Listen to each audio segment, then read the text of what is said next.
नमस्कार दोस्तों, स्वागत है आपका एक बार फिर से आपके अपने यूट्यूब चैनल पर। एक बार फिर से हम हाजिर हैं आधुनिक भारत का इतिहास मॉडर्न इंडियन हिस्ट्री लेकर के स्पेक्ट्रम के साथ। और हम पढ़ रहे हैं अध्याय संख्या 13, इकाई संख्या 6 का।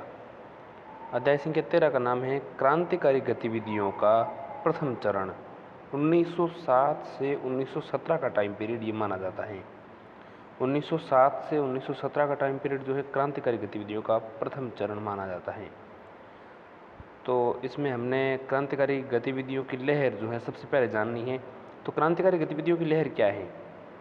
उग्र राष्ट्रवाद के विकास के उपोत्पाद के रूप में क्रांतिकारी गतिविधियों की शुरुआत हुई। यानी जब उग्र राष्ट्रवाद जन्मा तो उसके साथ में क्रांतिकारी गतिविधियां भी पैदा होने लगी। स्वदेशी एवं बहिष्कार आंदोलन के मंद पड़ने के पश्चात क्रांतिकारी गतिविधियों के प्रथम चरण जो 1917 तक जारी रहा का तेजी से विकास हुआ। ये प्रथम चरण है, इसके बाद में फिर से क्रांतिकारी गतिविधियाँ दिखाई देंगी। तो जब बहिष्कार आंदोलन और स्वदेशी आंदोलन जो उग्र राष्ट्रवाद के रूप में जन्मे थे वो जब मंद पड़ने लगे तो क्रांतिकारी गतिविधियाँ अपने तेज़ी पर थी। और क्रांतिकारी गतिविधियों के दूसरे चरण का प्रारंभ जो है असहयोग आंदोलन की असफलता के परिणाम स्वरूप हुआ। उदारवादियों के नेतृत्व में आंदोलन की असफलता के पश्चात युवा राष्ट्रवादियों का मोह भंग हो गया। वे युवा जिन्होंने इस आंदोलन में बढ़ चढ़कर हिस्सा लिया था हताश हो गए, अपनी राष्ट्रवादी ऊर्जा की अभिव्यक्ति के लिए उपयुक्त मंच की तलाश करने लगे। उग्रवादियों के उग्र तेवर भी क्रांतिकारी गतिविधियों के उदय में सहायक रहे। इन कार्यकलापों में से ऐसे युवा राष्ट्रवादियों को प्रोत्साहन मिला। अतिवादियों ने हालांकि अपने अभियान में बड़ी संख्या में युवाओं को सम्मिलित किया, उन्हें त्याग करने की प्रेरणा दी, किंतु वे एक प्रभावी संगठन बनाने तथा तरुणों की क्रांतिकारी भावनाओं को स्वतंत्रता अभियान हेतु उपयोग करने में असफल रहे। असफल क्यों रहे उपयोग करने में? क्योंकि उन्होंने कोई प्रभावी संगठन नहीं बनाया। अंततः युवाओं ने स्वतंत्रता प्राप्ति के सभी तत्कालीन साधनों को अनुपयुक्त पाया तथा निष्कर्ष निकाला कि यदि उपनिवेशी शासन को समाप्त करना है तो हिंसक तरीके अपनाने आवश्यक हैं। उन्होंने यूरोपीय प्रशासकों की हत्या करके उनका मनोबल कम करने, प्रशासन को ठप्प करने तथा स्वतंत्रता के भारतीय तथा अंग्रेज विरोधियों का समूल नष्ट करने का प्रयास किया। अपने उद्देश्यों की पूर्ति के लिए हत्या की, डकैतियां लगाई, लूट भी की इत्यादि हिंसक गतिविधियों को उन्होंने वैध माना। अब हम समझते हैं क्रांतिकारी कार्यक्रम। क्रांतिकारियों ने निर्णय लिया कि अंग्रेजी शासन को समाप्त करने के लिए सभी भारतीयों को हिंसक गतिविधियों में सहयोग करना चाहिए। इसके लिए एक राष्ट्रव्यापी हिंसक आंदोलन चला जाए ताकि साम्राज्यवादियों एवं उसके समर्थकों का दमन किया जाए। क्रांतिकारियों ने रूसी निहिलिस्टों एवं आयरलैंड के क्रांतिकारियों से प्रेरणा ली। रूसी निहिलिस्टों से और आयरलैंड के क्रांतिकारियों से प्रेरणा ली। क्रांतिकारियों के कार्यक्रमों में व्यक्तिगत तौर पर हिंसक कार्य करना चाहिए, ब्रिटिश अधिकारियों, उनके समर्थकों एवं सहयोगियों की हत्या करना, डकैती डालकर क्रांतिकारी गतिविधियों के लिए धन एकत्र करना और सरकार विरोधी लोगों के सहयोग से सैनिक कार्यवाही जैसी गतिविधियां सम्मिलित थीं। क्रांतिकारी चाहते थे कि हिंसात्मक कार्यों के द्वारा शासकों को आतंकित किया जाए तथा भारतीयों के इस भय को दूर किया जाए कि अंग्रेज शक्तिशाली एवं अजेय हैं। इन्होंने राष्ट्रवादी भावनाओं का प्रसार कर भारतीयों से उनके कार्यों में सहयोग देने की अपील की तथा युवाओं से इस कार्य के लिए आगे आने का आह्वान किया, क्योंकि बड़ी संख्या में अंग्रेजों ने तरुणों का दमन किया था। अतिवादी भी अपने कार्यों से क्रांतिकारी गतिविधियों को रोकने में सफल नहीं हुए, उल्टे उन्होंने इसके लिए उदय में अप्रत्यक्ष रूप से उत्प्रेरक की भूमिका निभाई। क्रांतिकारी वे प्रेरणा जिसे उदारवादी दल ने लोकप्रिय बनाया था तथा धीमे प्रभाव की नीति जिसे उग्रवादियों ने अपनाया था, दोनों में विश्वास नहीं रखते थे। मतलब एक तो उदारवादी और एक उग्रवादी, तो दोनों की ही भावनाओं से वो सहमत नहीं थे। उदारवादियों ने जिस प्रेरणा को लोकप्रिय बनाया तथा धीमे प्रभाव की नीति जिसे उग्रवादियों ने अपनाया था, मतलब धीमे धीमे आंदोलन प्रतिरोध करना, स्वराज्य की मांग डायरेक्ट करना नहीं, इन्होंने कहा डायरेक्ट ही हमले होंगे अब तो। क्रांतिकारियों का मानना था कि साम्राज्यवादी शासन भारत की धार्मिक एवं राजनीतिक स्वतंत्रता, संस्कृति, सभ्यता, नैतिक मूल्यों इत्यादि को विनष्ट कर देगा। इन क्रांतिकारियों का एकमात्र उद्देश्य भारत भूमि को विदेशी दासता से मुक्त करना था। क्रांतिकारी गतिविधियों का अवलोकन। प्रथम विश्व युद्ध के पश्चात भारत एवं विदेशों में क्रांतिकारी गतिविधियों द्वारा किए गए विभिन्न कार्यों को निम्न परिप्रेक्ष्य में देखा जा सकता है। तो भारत में सबसे पहले बंगाल को देख लेते हैं। तो बंगाल में क्रांतिकारी आंदोलन का सूत्रपात भद्रलोक समाज से हुआ। 1870 तक कलकत्ता में छात्रों द्वारा अनेक गुप्त समितियों का गठन किया जा चुका था, किंतु ये समितियां ज़्यादा सक्रिय नहीं हो सकीं। बंगाल में क्रांतिकारियों का प्रथम गुप्त संगठन जो है अनुशीलन समिति था, जिसका गठन 1902 में किया गया। मिदनापुर में ज्ञानेंद्र नाथ बसु ने इसकी स्थापना की, जबकि कलकत्ता में इसका गठन पी मित्रा ने किया। अब देखिए, क्रांतिकारियों का बंगाल में जो आंदोलन है वो भद्रलोक समाज से हुआ। 1870 में कलकत्ता में छात्रों द्वारा अनेक समितियां गठित हो चुकी थी, लेकिन ज़्यादा सक्रिय नहीं हो सकी। वे 1870 तक हो चुकी थी, लेकिन फिर 1870 के 30 वर्ष बाद लगभग 1902 में मिदनापुर जो है, उस मिदनापुर में ज्ञानेंद्र नाथ बसु ने इसकी स्थापना करी। वो थी एक अनुशीलन समिति। तो ये समिति जो है चर्चा करने योग्य है, और इसकी स्थापना कलकत्ता में करी, गठन किया था पी मित्रा ने। कलकत्ता की अनुशीलन समिति में जतेंद्र नाथ बंदरजी, बारिंद्र कुमार घोष जैसे प्रसिद्ध क्रांतिकारी इसके सदस्य थे, किंतु अनुशीलन समिति की गतिविधियां अपने अनुयायियों को शारीरिक एवं नैतिक प्रशिक्षण देने तक ही सीमित रहीं तथा 1908 तक आते आते ये लगभग निष्क्रिय हो गई। 1902 में बनी, 1908 मतलब 5-6 वर्ष इसका ठीक से संचालन हुआ। 5-6 साल बाद यानी 1908 में लगभग ये समाप्त हो गई। फिर अप्रैल 1906 में अनुशीलन समिति के 2 सदस्यों बारिंद्र कुमार घोष और भूपेंद्र नाथ दत्ता ने युगांतर नामक साप्ताहिक पत्र का प्रकाशन प्रारंभ किया। साप्ताहिक पत्र निकाला उन्होंने, युगांतर। इसी समय अनुशीलन समिति के सदस्यों ने कुछ क्रांतिकारी गतिविधियां भी संपन्न की। 1905 से 1906 तक युगांतर के अतिरिक्त अन्य कई पत्र पत्रिकाओं ने भी क्रांतिकारी विचारों के प्रसार में महत्वपूर्ण भूमिका निभाई, जिसमें संध्या का नाम प्रमुख है। तो एक तो है युगांतर और एक है संध्या।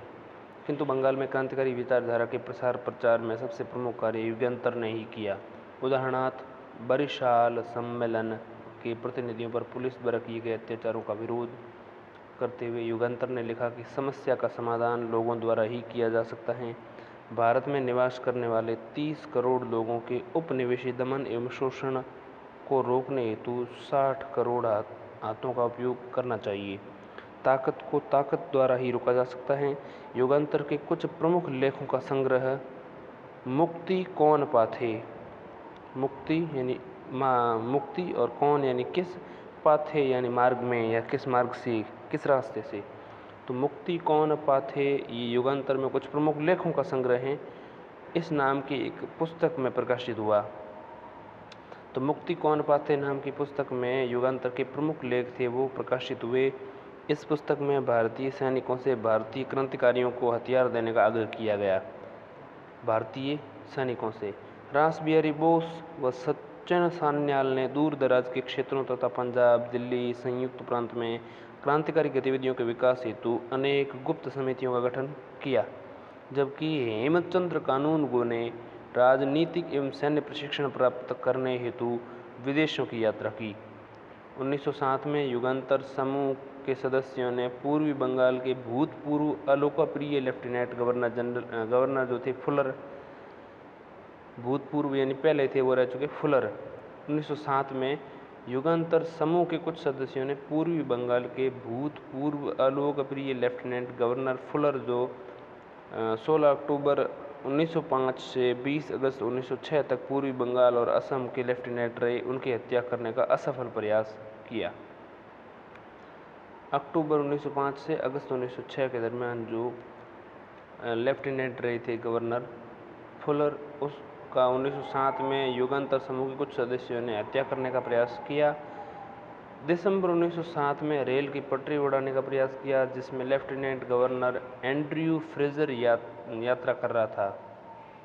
1908 में मुजफ्फरपुर जिले के न्यायाधीश किंग्सफोर्ड की हत्या करने के उद्देश्य से खुदीराम बोस और प्रफुल्ल चाकी ने उनकी गाड़ी पर बम फेंका। मुख्य प्रेसिडेंसी दंडनायक के रूप में किंग्सफोर्ड ने युवकों को छोटे छोटे अपराधों के लिए बड़ी बड़ी सजाएं दी थी, लेकिन गलती से बम श्री कैनेडी की गाड़ी पर लग गया, जिससे 2 महिलाएं मारी गई। इसके पश्चात प्रफुल्ल चाकी और खुदीराम बोस पकड़े गए। प्रफुल्ल चाकी ने आत्महत्या कर ली और खुदीराम बोस ने मुकदमा चलाकर उन्हें फांसी दे दी गई। सरकार ने मानिकटोला उद्यान एवं कलकत्ता में अवैध हथियारों की तलाशी के लिए अनेक स्थानों पर छापे मारे और 34 व्यक्तियों को बंदी बना लिया गया। उनमें 2 घोष, बंधु अरविंद, इसके अलावा बारिंद्र घोष भी शामिल थे। इन पर अलीपुर षड्यंत्र कांड का अभियोग चलाया गया। मुकदमे के दिनों में पुलिस डिप्टी सुपरिंटेंडेंट, सरकारी प्रोसिक्यूटर और सरकारी गवाह नरेंद्र गोसाई की हत्या कर दी गई। नरेंद्र गोसाई की हत्या जेल में की गई। 1908 में पुलिस डिप्टी सुपरिंटेंडेंट में को कलकत्ता हाई कोर्ट में गोली मार दी गई। 1909 में कलकत्ता में सरकारी प्रोसिक्यूटर की हत्या कर दी गई थी।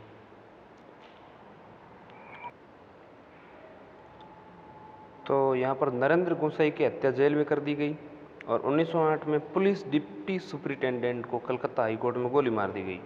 1909 में कलकत्ता में सरकारी प्रोसिक्यूटर की हत्या कर दी गई। पुलिन दास के नेतृत्व में ढाका अनुशीलन समिति के सदस्यों ने 12 में डकैती डाली। तत्कालीन अनेक समाचार पत्रों एवं पत्रिकाओं ने क्रांतिकारियों की इन गतिविधियों की मुक्त कंठ से प्रशंसा करी और बंगाल में संध्या, युगांतर तथा महाराष्ट्र में काल क्रांतिकारियों के कार्य को सही बताते हुए उनके समर्थन में अनेक लेख लिख दिए। अंत में कहा जा सकता है कि क्रांतिकारी गतिविधियां स्वदेशी आंदोलन की असफलता के पश्चात उदय हुई, किंतु धर्म पर अधिक बल दिए जाने के कारण मुसलमानों का समर्थन इसे नहीं मिला। मुस्लिम युवाओं ने इसमें भाग नहीं लिया। क्रांतिकारी गतिविधियों का सामाजिक आधार भी ज़्यादा व्यापक नहीं था और बंगाल में उच्च वर्ग ने ही इसे सबसे ज़्यादा समर्थन और सहयोग प्रदान किया। संकुचित सामाजिक आधार एवं व्यापक जन सहयोग के अभाव में ये सरकारी दमन को बर्दाश्त नहीं कर सका और धीरे धीरे इसका अस्तित्व समाप्त हो गया। बात करते हैं महाराष्ट्र में, तो 1918 की विद्रोह समिति की रिपोर्ट के अनुसार भारत की क्रांतिकारी गतिविधियों का प्रारंभ सर्वप्रथम महाराष्ट्र में ही हुआ।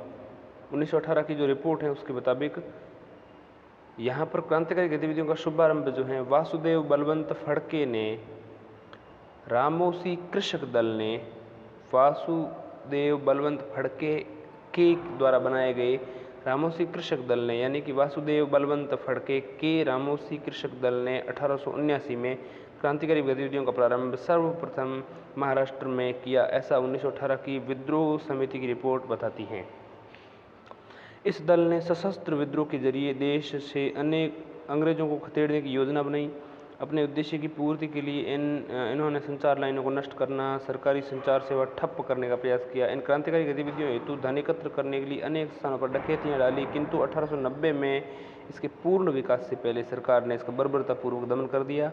बाल गंगाधर तिलक ने महाराष्ट्र के लोगों से स्वराज्य के प्रति प्यार, अंग्रेज विरोधी भावनाओं को जगाने के लिए गणपति त्यौहार और शिवाजी त्यौहार, बाल गंगाधर तिलक ने महाराष्ट्र में गणपति त्यौहार और शिवाजी त्यौहार मनाने का आग्रह किया और समाचार पत्रों मराठा और केसरी के में अनेक लेख लिखे। तिलक के 2 शिष्य दामोदर चापेकर और बालकृष्ण चापेकर ने 1897 में पूना में प्लेग समिति के प्रधान श्री रैंड एवं लेफ्टिनेंट एरियस्ट की हत्या कर दी। रैंड की और एरियस्ट की हत्या कर दी और बाद में चापेकर बंधु पकड़े गए और उन्हें फांसी दे दी गई। विनायक दामोदर सावरकर और उनके भाई गणेश दामोदर सावरकर ने 1899 में एक गुप्त सभा मित्र मेला का गठन किया, मैजिनी की तरुण इटली की तर्ज पर, जिससे 1904 में अभिनव भारत की स्थापना हुई। शीघ्र ही बम्बई, पूना, नासिक बम बनाने वाले केंद्रों में उभरे। 1909 में नासिक के जिला मजिस्ट्रेट जैक्सन की अभिनव भारत के एक सदस्य अनंत कान्नेर ने हत्या कर दी। तो ये थी महाराष्ट्र की। अब बात करते हैं पंजाब की। पंजाब में क्रांतिकारी गतिविधियों के उदय में अनेक तत्वों को सम्मिलित भूमिका निभाई। इसमें लगातार 2 अकालों के बावजूद भू राजस्व एवं सिंचाई करों में अत्यधिक वृद्धि, जमींदारों द्वारा आरोपित बेगार प्रथा एवं बंगाल की घटनाएं प्रमुख थी। इसके साथ ही लाला लाजपत राय एवं भगत सिंह के चाचा अजीत सिंह ने क्रांतिकारी आतंकवाद के उदय में महत्वपूर्ण योगदान दिया। लाला लाजपत राय ने अपने समाचार पत्र पंजाबी में माध्यम से पंजाब के लोगों से किसी भी स्थिति में स्वयं के प्रयासों द्वारा उत्पीड़न का विरोध करने हेतु प्रोत्साहित किया, जबकि अजीत सिंह ने लाहौर में अंजुमने मोहिसबान वतन नामक क्रांतिकारी समिति का गठन किया और भारत माता नामक पत्र का प्रकाशन किया। अजीत सिंह ने भारत माता में अनेक क्रांतिकारी लेख लिखे और लोगों से दमन एवं उत्पीड़न का विरोध करने हेतु आगे आने के लिए आह्वान करने को कहा। ठीक है। प्रारंभ में अजीत सिंह और उनके समर्थन में चिनाब तथा बारी दुआब नहरी क्षेत्रों में किसानों पर लगाए गए भारी भू राजस्व को वापस लेने हेतु अभियान चलाया, किंतु बाद में उनका रुझान क्रांतिकारी गतिविधियों की ओर हुआ। लाला लाजपत राय और अजीत सिंह के अतिरिक्त आगा हैदर, सैयद हैदर रजा एवं भाई परमानंद और प्रसिद्ध उर्दू कवि लालचंद फलक ने पंजाब में क्रांतिकारी गतिविधियों के उदय और प्रसार में महत्वपूर्ण भूमिका निभाई। पंजाब में क्रांतिकारी गतिविधियों के प्रारंभ होते ही सरकार ने इनके दमन के प्रयास शुरू कर दिए। मई 1907 में एक कानून बनाकर राजनीतिक सभाओं समितियों पर प्रतिबंध लगा दिया। लाला लाजपत राय को बंदी बनाकर जेल में डाल दिया गया। अजीत सिंह देश से निर्वासित कर दिए गए। अजीत सिंह निर्वासन के पश्चात फ्रांस चले गए, लेकिन इसके पश्चात भी उन्होंने अपने सहयोगियों तथा जैसे उनके सहयोगियों अजीत सिंह ने जैसे सूफी अम्बा प्रसाद, इसके अलावा भाई परमानंद, लाला हरदयाल इत्यादि के सहयोग से क्रांतिकारी गतिविधियों को जारी रखा। बात करते हैं दिल्ली की। दिल्ली की क्रांतिकारी गतिविधियों की स्पष्ट अभिव्यक्ति तब हुई जब क्रांतिकारियों ने 23 दिसंबर 1912 को वायस राय लॉर्ड हार्डिंग के काफिले पर बम फेंका। इस बम हमले में हार्डिंग के कई सेवक मारे गए वह मतलब हार्डिंग खुद बुरी तरह घायल हो गया। इस घटना में रासबिहारी बोस और सचिन सान्याल की प्रमुख भूमिका थी। घटना के पश्चात पुलिस ने 13 व्यक्तियों को गिरफ्तार किया, जिसमें मास्टर अमीर चंद, अवध बिहारी, दीनानाथ, सुल्तान चंद्र, हनुमंत सहाय, बसंत कुमार, बाल मुकुंद एवं बलराज इत्यादि इसमें शामिल हैं।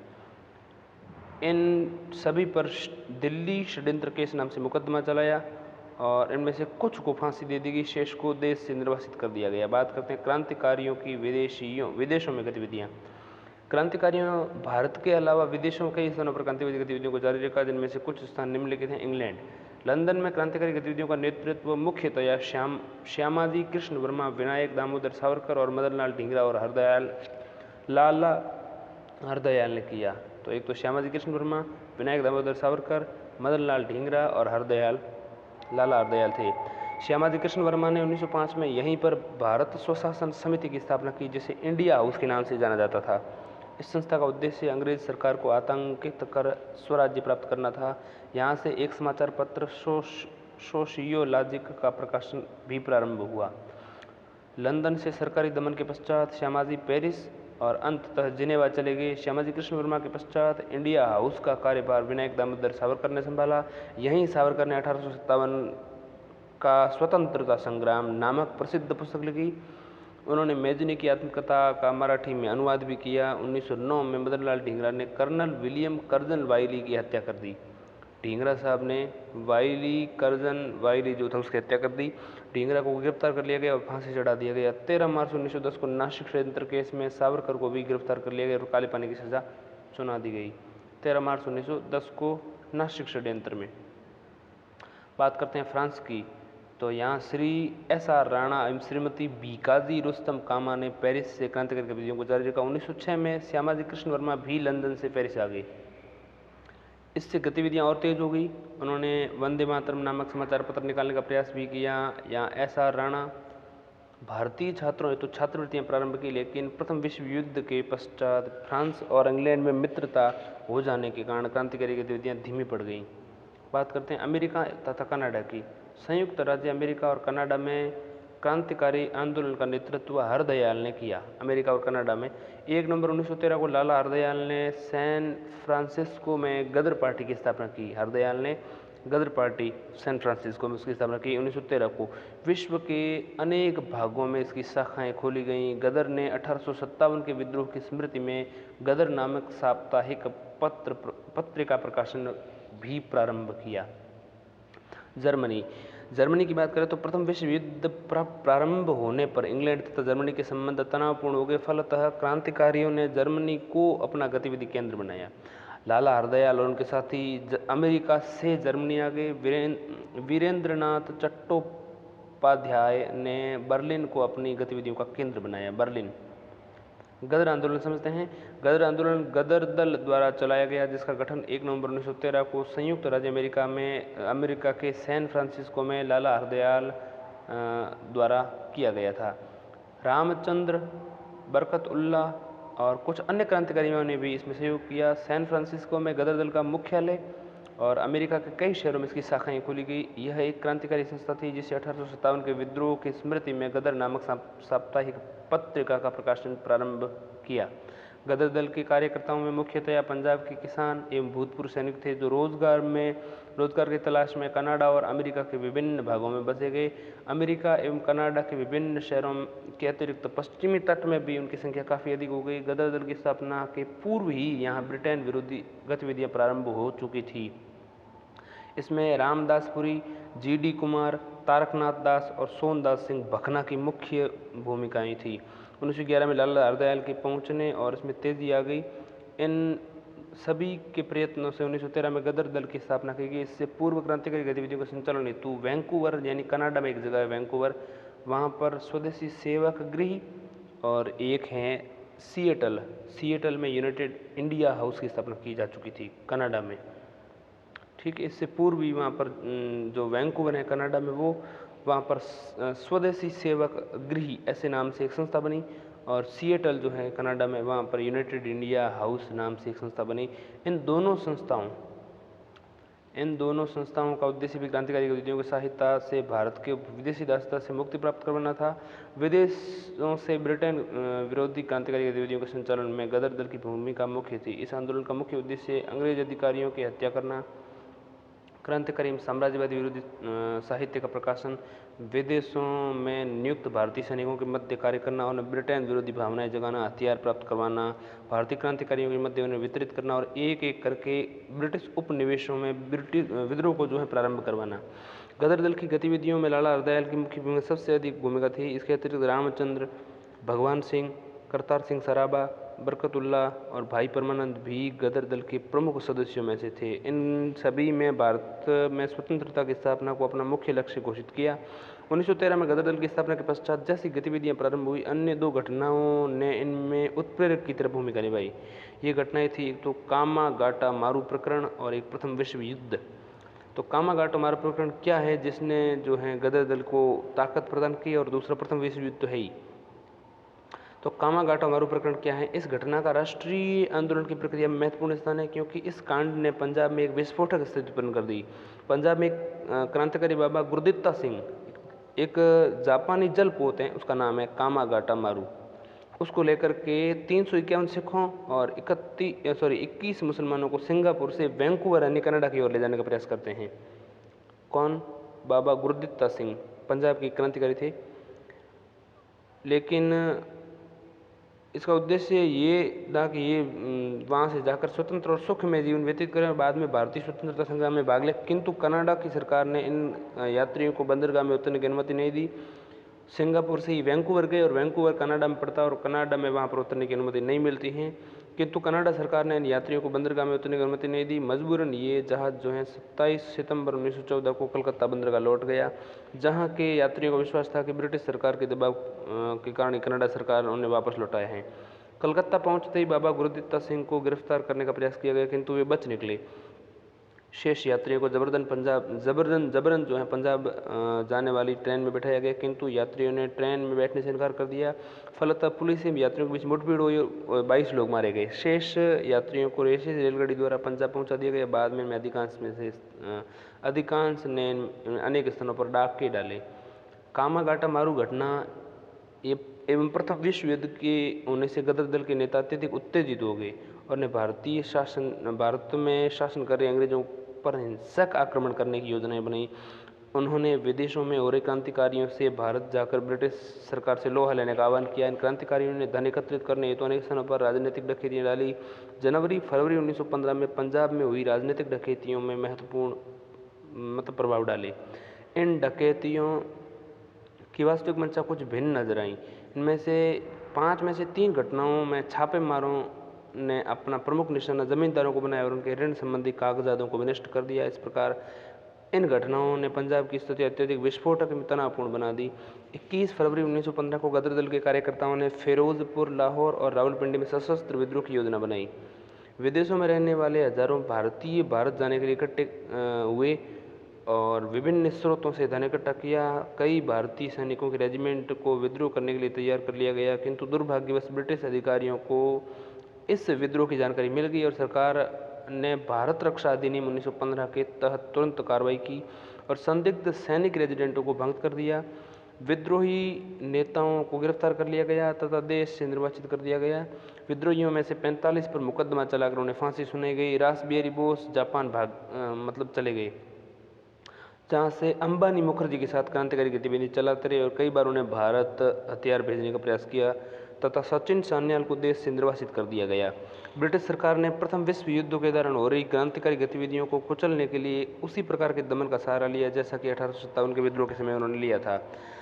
सरकार पहले ही क्रांतिकारी राष्ट्रवादियों को कुचलने के लिए अनेक कानून बना चुकी थी। भिन्न भिन्न अधिनियमों मिलाकर 1915 में रक्षा अधिनियम बनाया गया, किंतु इस अधिनियम का सबसे मुख्य उद्देश्य गदर आंदोलन को कुचलना था। इस अधिनियम द्वारा सरकार ने व्यापक पैमाने पर गिरफ्तारियां की। विशेष रूप से गठित आंदोलनों ने सैकड़ों लोगों को फांसी की सजा सुनाई गई। विद्रोही सैनिकों को सैन्य न्यायालयों द्वारा कड़ी सजाएं सुनाई गई। पंजाब, जो कि गदर आंदोलन का गढ़ समझा जाता था, यहाँ अनेक लोगों का दमन किया गया। सरकार ने अपने कुचक्र से बंगाली उग्रवादियों को भी कड़ी सजाएं दी। अब गदर आंदोलन का मूल्यांकन देखते हो। गदर आंदोलन को अपने उद्देश्यों के कार्यान्वयन हेतु हथियार, धन, प्रशिक्षण, समयानुकूल योग्य नेतृत्व की आवश्यकता थी, किंतु दुर्भाग्यवश इनमें से सभी आवश्यकताएं पूर्ण न हो सकी। गदर दल के समर्थकों को आभास नहीं था कि प्रथम विश्व युद्ध इतना शीघ्र प्रारंभ हो जाएगा। प्रथम विश्व युद्ध प्रारंभ होते ही गदर क्रांतिकारियों ने अपनी शक्ति संगठन का आकलन किए बिना ब्रिटिश सरकार के विरुद्ध सशस्त्र विद्रोह प्रारंभ कर दिया। गदर आंदोलन का अभियान मुख्यतया क्रुद्ध और असंतुष्ट अप्रवासी भारतीयों पर निर्भर था, जो श्वेत वर्गीय ब्रिटिश शासन से पीड़ित थे, किंतु आंदोलनकारियों ने भारतीय जनमानस में अपनी पैठ जमाने का कोई विशेष प्रयास नहीं किया। वे भारतीय समुदाय को उचित समय पर संगठित भी नहीं कर सके। आंदोलनकारी विशालकाय ब्रिटिश शासन की वास्तविक शक्ति का आकलन नहीं लगा सके और इस मिथ्या अवधारणा को पाल रहे कि भारत में अंग्रेजों के विरुद्ध पूर्ण माहौल तैयार हो चुका है, इसमें केवल चिनगारी लगाने की आवश्यकता है।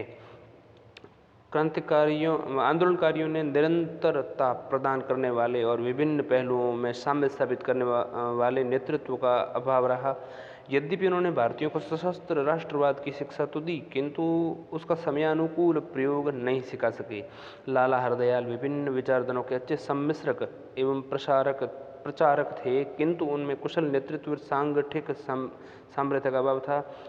उनके असम में अमेरिका छोड़ने से आंदोलन पर अत्यंत बुरा प्रभाव पड़ा और नेतृविहीन हो गया, उनका संगठन भी बिगड़ गया। यद्यपि गदर आंदोलन अपने उद्देश्यों की प्राप्ति में सफल रहा, किंतु उनकी महत्ता इस बात में है कि उन्होंने क्रांतिकारी राष्ट्रवादियों को धर्मनिरपेक्षता की प्रेरणा दी। इस दल के समर्थकों में विभिन्न समुदायों के अनुयायी थे।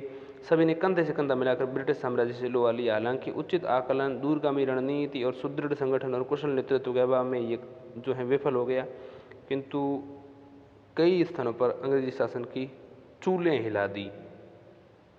यूरोप में क्रांतिकारी गतिविधियां। वीरेंद्रनाथ चट्टोपाध्याय, भूपेंद्रनाथ दत्त, लाला हरदयाल और अनेक लोगों ने 1915 में जर्मन विदेश मंत्रालय के सहयोग से जिम्मेरमैन योजना के तहत Berlin committee for Indian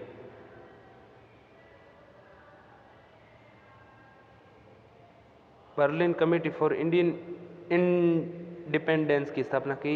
in क्रांतिकारियों का उद्देश्य विदेशों में हो रहे भारतीयों को ब्रिटिश शासन के विरुद्ध संगठित करना, अप्रवासी भारतीयों को भारत जाकर क्रांतिकारी गतिविधियों को संचालित करने हेतु प्रेरित करना, हथियारों की आपूर्ति सुनिश्चित करना, किसी भी तरह भारत को अपने विशेष शासन से मुक्ति दिलवाना। यूरोप स्थित भारतीय क्रांतिकारियों ने विश्व के विभिन्न भागों जैसे बगदाद, ईरान, तुर्की, काबुल में अनेक क्रांतिकारियों को भारतीय सेनाओं और भारतीय युद्धबंदियों के मध्य कार्य करने के लिए भेजा।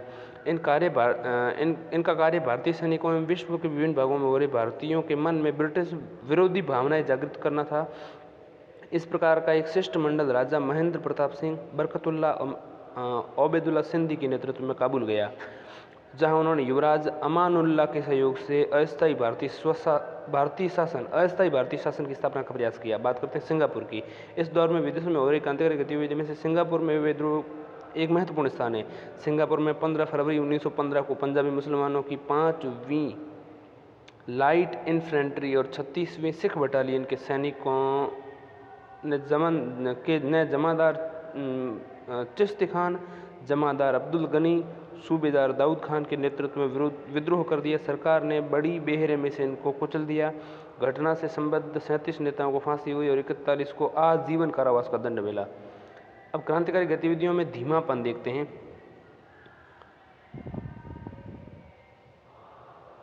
क्रांतिकारी गतिविधियों में धीमापन जो है वो कैसे आया? तो इस काल में भारत में होने वाली विभिन्न क्रांतिकारी गतिविधियों के केंद्र मुख्यतः पंजाब में बंगाल में रहे। बंगाल में होने वाली विभिन्न घटनाओं में रास बिहारी बोस एवं सचिन चानियाल की भूमिका रही। इन क्रांतिकारियों ने पंजाब लौटे गदर दल के नेताओं के सहयोग से अनेक क्रांतिकारी कार्यक्रम चलाए। अगस्त 1914 में बंगाल के क्रांतिकारियों ने कलकत्ता के रोड्डा फर्म के कर्मचारियों को सहानुभूति से इसे लूट लिया और 50 माउजर पिस्तौलें, 46,000 राउंड गोलियां लेकर भाग निकले। बंगाल के एक अन्य मुख्य क्रांतिकारी नेता जतिन मुखर्जी थे, जिसके नेतृत्व में बंगाल के क्रांतिकारियों ने विभिन्न स्थानों पर आतंकी कार्य किए। इसमें रेलवे पटरियों को उखाड़ना, कोर्ट विलियम किले का घेराव, जर्मन हथियारों को वितरित करना और इत्यादि सम्मिलित थे। किंतु कमजोर संगठन और संयोजन के अभाव में क्रांतिकारियों के अधिकांश प्रयास विफल हो गए। दिसंबर 1915 में उड़ीसा के तट पर स्थित बालासोर नामक स्थान पर बादा यानी कि जतिन मुखर्जी पुलिस के साथ लड़ते हुए शहीदों की तरह मारे गए। प्रथम विश्व युद्ध के पश्चात इन क्रांतिकारी गतिविधियों को कुछ समय के लिए थोड़ा विराम आया, जब सरकार भारत रक्षा अधिनियम 1915 के तहत पकड़े गए राजनीतिक बंदियों को छोड़ दिया। साथ ही मॉन्टेग्यू जेम्स फोर्ड सुधार 1919 करने से अनुरंजक वातावरण बन गया। इसके अतिरिक्त इसी समय भारतीय राजनीति में गांधी जी एक प्रमुख राष्ट्रीय नेता के रूप में उभरे और उन्होंने भारत की स्वतंत्रता के लिए अहिंसा का सिद्धांत दिया। इन सभी सिद्धांतों से देश में क्रांतिकारी गतिविधियों को धीमापन आया। बात करते हैं सारांश की। तो क्रांतिकारी गतिविधियों का जो गतिविधियां हैं उसमें उदय के कारण देखते हैं। तो उदय है उदारवादियों की असफलता के पश्चात युवा राष्ट्रवादियों का मोह भंग होना, आंदोलन के नेताओं का युवा शक्ति एवं ऊर्जा में सही प्रयोग में असफल रहना, सरकार की दमनकारी नीतियों के कारण शांतिपूर्ण आंदोलन की संभावना का समाप्त हो जाना।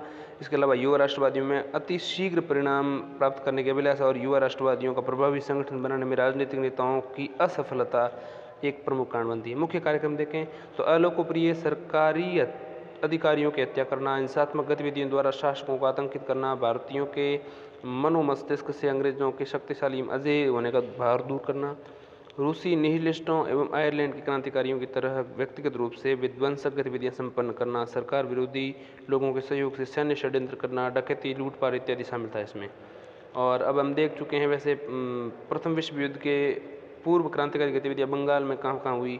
1902 में मिदनापुर में, कलकत्ता के प्रथम क्रांतिकारी गतिविधि संगठन की स्थापना अनुशीलन समिति के रूप में, 1906 में युगांतर साप्ताहिक पत्र का प्रकाशन, 1905-06 में क्रांतिकारी गतिविधियों का समर्थन प्रचार करने वाले अनेक समाचार पत्रों का प्रकाशन हुआ, जिसमें संध्या ये सबसे प्रमुख हैं। 1907 युगांतर समूह के सदस्यों द्वारा अलोकप्रिय लेफ्टिनेंट गवर्नर फुलर को जो 1905 से 1906 तक पूर्वी बंगाल और असम के लेफ्टिनेंट रहे थे, उनकी हत्या का सफल प्रयास। 1908 में खुदीराम बोस प्रफुल्ल चाकी द्वारा मुजफ्फर जिले के जो जज थे उनका किंग्सफोर्ड की हत्या करना। अरविंद घोष, बारिंद कुमार और अन्य पर जो है अलीपुर षड्यंत्र कांड का अभियोग चलाया गया। 1908 में पुलिस दास के नेतृत्व में पुलिन दास के नेतृत्व में पुलिन दास के नेतृत्व में ढाका अनुशीलन समिति के सदस्यों द्वारा 12 में डकैती डालना, 1909 में अलीपुर षड्यंत्र केस में संबंधित सरकारी प्रोसिक्यूटर की कलकत्ता में हत्या करना, 1912 रासबिहारी बोस और सचिन सान्याल ने भारत की तत्कालीन वायसराय लॉर्ड हार्डिंग के काफिले पर बम फेंका चांदनी चौक में और 13 लोग गिरफ्तार कर लिए गए, मुकदमा चलाया गया। और संध्या और युगांतर नामक समाचार पत्र द्वारा क्रांतिकारियों की उक्त गतिविधियों को पूर्ण समर्थन प्रदान किया गया। जतिन दास एवं युगांतर। प्रथम विश्व युद्ध के दौरान जर्मन षड्यंत्र। महाराष्ट्र में और पंजाब में और विदेशों में भी अनेक स्थानों पर गतिविधियां हुई और फिर गदर कार्यक्रम हुआ और यूरोप और सिंगापुर में भी गतिविधियां दिखाई देती हैं।